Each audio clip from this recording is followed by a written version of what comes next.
as opposed to good morning, good evening, good night, or whatever. Good day, or in Australia, it's good day. I have spent a little bit of time in Australia, but not enough, I should say. Thanks for that introduction. First thing I need to explain is why am I an investigator?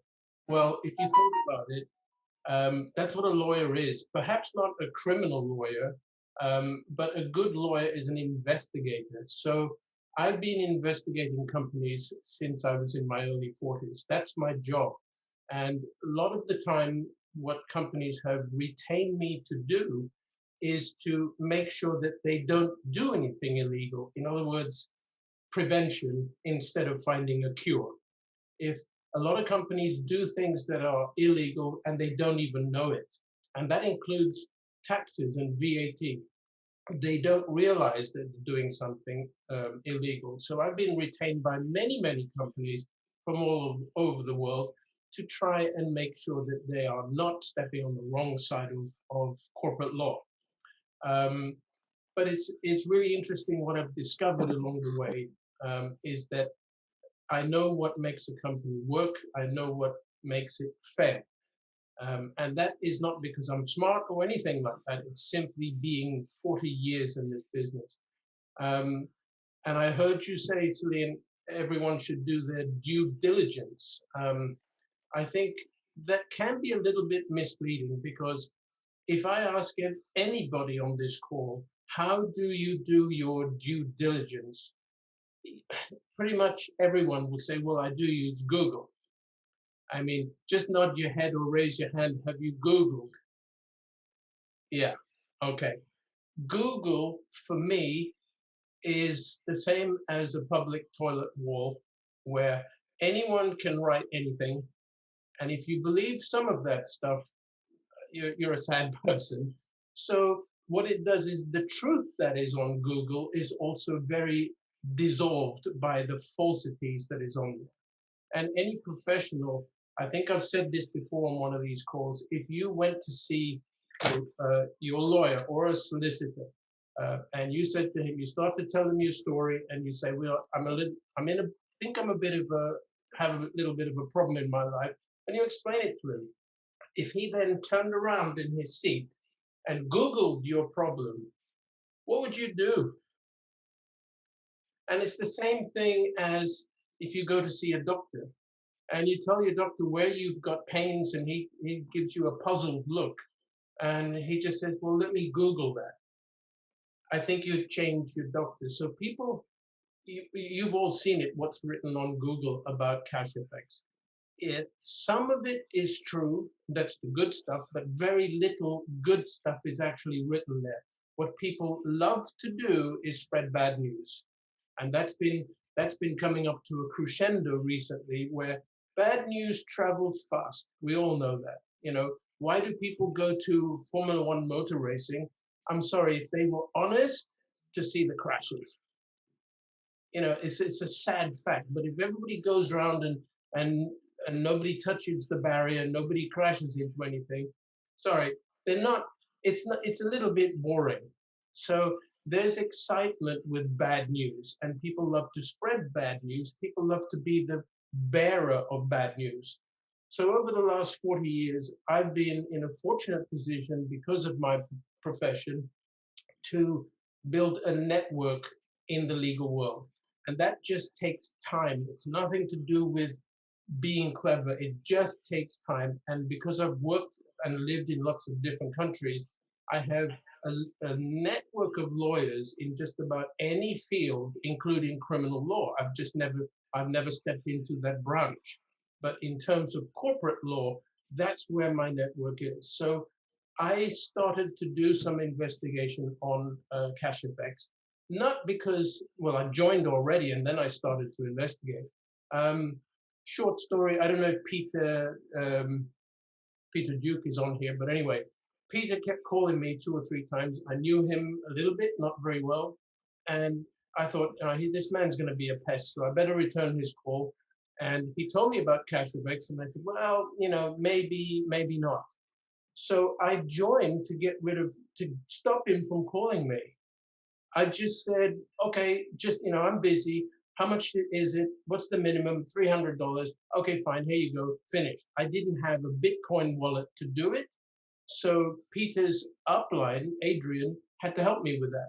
And they put $300 in for me, and I paid Adrian. That was it. And I thought, well, thank God for that. I've got him off my back. I can get on with my life now. Um, Within about 10 days, I got an email from the company. You know how this goes. You know, you received $9. And I didn't pay much attention to it at first, but of an evening, I sat down and I thought, on a $300 investment to pick up $9 in 10 days, um, there's something either very right with that or something very wrong. And that's when I started to investigate. And I looked into the company. And I looked into the company from all angles, from several different continents where CFX was operating. This is in May last year. So if you like, it's in the middle of COVID, but never mind. Here's the extraordinary thing that with any company that I've investigated, that anyone's investigated, I can name a list for you.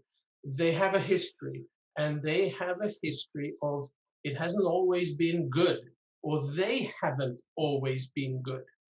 Okay, I hope nobody's related here to Richard Branson, but I don't care.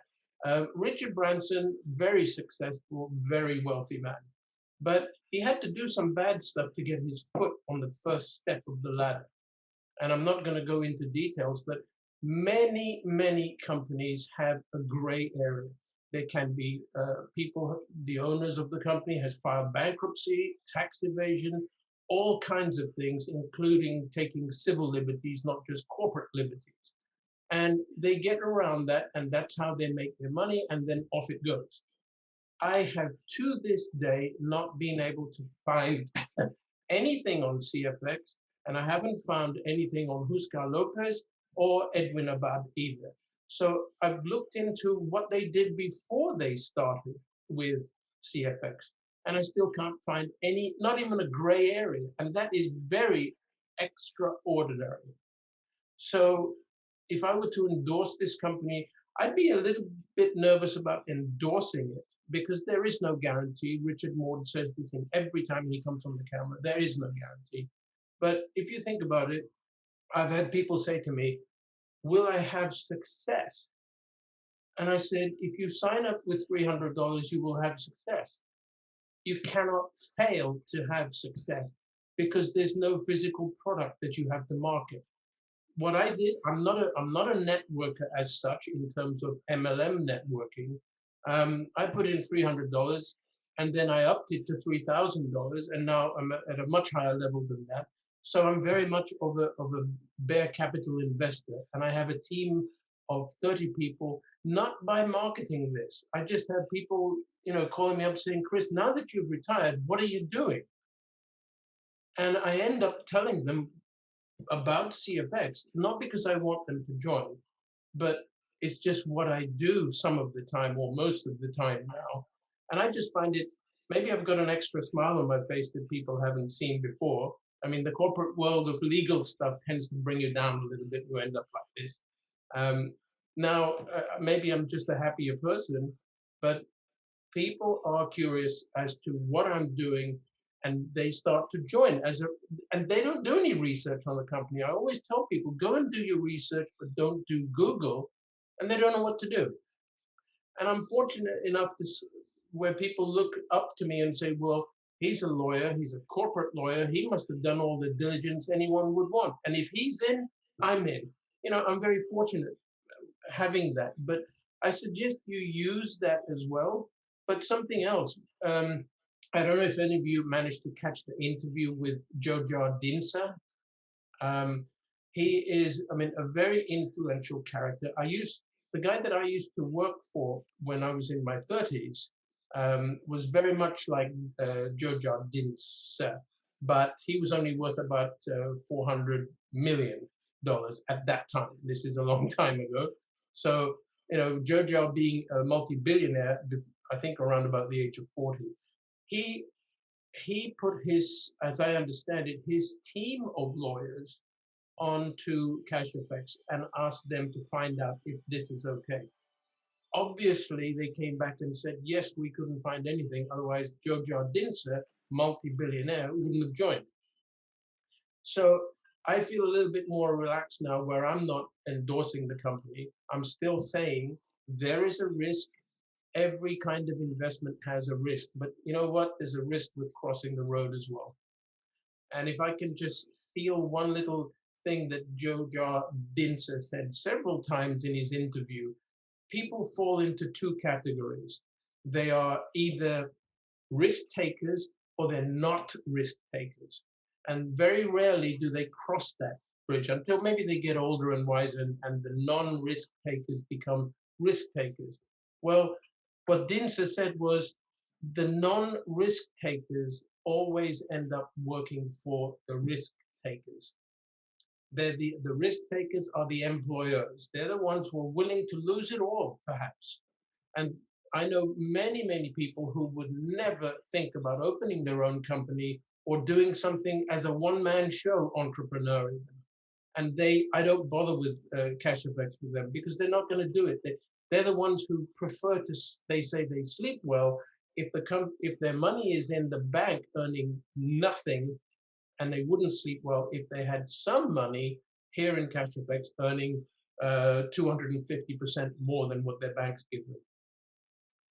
For me, it's, I think everyone who's on this call can honestly say that nearly everyone you all know can afford to lose $300 because one of these is about $600, and most of us on this call would say, well, if you dropped it and it broke or you just lost it, you'd go and buy another one tomorrow.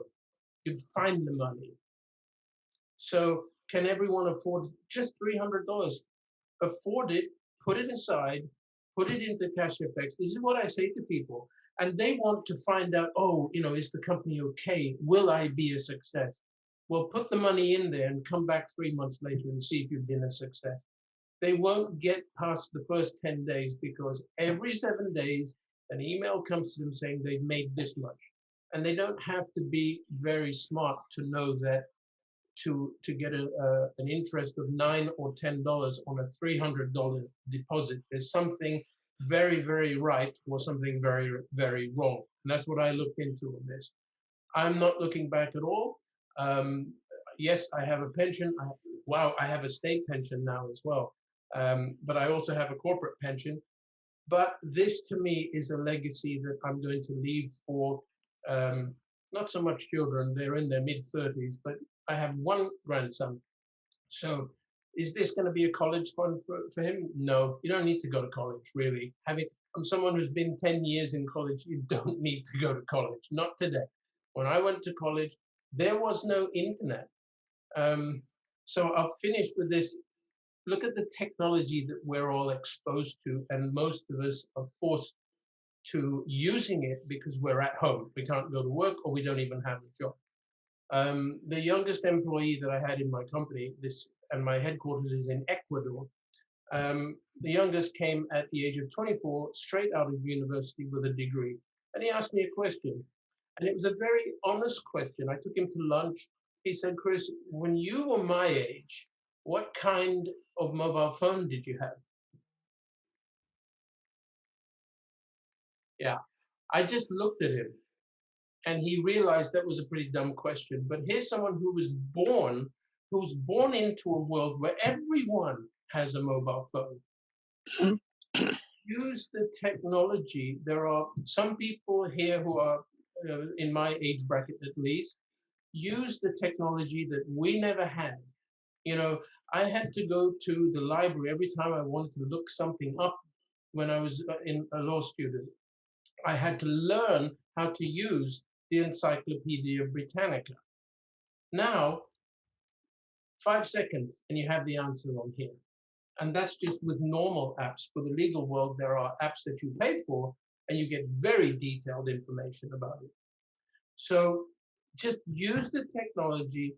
Think about when people say they have to do their own research. All it is they have to have a mindset that says, yeah, there are people in this company who are lawyers. There are billionaires in this business who have researched this company. Should I go and research it as well? Because I guarantee you, even if you research it, there's still a 1% chance that you're nervous about it. I am still researching CASHFX and its owners every day. Not intensely, but I'm always scouring, looking for something, and I can't find anything. So there's my endorsement. Okay, any questions, anybody? Nothing in there yet, but I'm sure they'll literally start flowing now, Chris. Yeah, I'll rather than read them, I'll rely on somebody Yeah. coming up with them. Yeah. Yeah. There's nothing in I've there been in yet. 10 months. 10 months, that's all. Right. And I keep I've got like a family pack, 7 of us. And if I add up all 7, it's at $100,000. So, and I take the other 6. I I'm the one who's running this, so you know I'm doing it. But obviously, I don't really need it. I'm doing this for fun, and it is a lot of fun.